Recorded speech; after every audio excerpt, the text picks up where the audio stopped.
2,62,000 ভোটের মধ্যে মাত্র 92,000।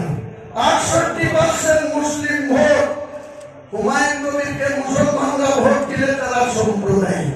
আর যখন 92,000 ভোটের মধ্যে বাবর ঘোষের মতো আমার ছেলের বয়সে রাজনীতির জানে না, ওর বাবা ছিল স্বাধীন ঘোষ, 1 বছর আগে মারা গেছে, আমার বন্ধু লোক ছিল। তার ছেলেকে এখানকার হিন্দুরা বিধায়ক করার জন্য যখন 64,000 ভোট দেয়, তখন মুসলমানরা সম্প্রদায় পায়, হিন্দুরা সব ধর্মের উপর। এই সম্প্রদায় হতে আমি যতদিন মারব, এই মুর্শিদাবাদের বুকে কোন মুসলমানের গায়ে হাত দিলে আমরা আগে কোন মুসলিমকে মারতে যাব না, আগে কোন মুসলিমের সম্পদ দখল করতে যাব না, আগে কোন মুসলিমের সঙ্গে ঝগড়া যাব না।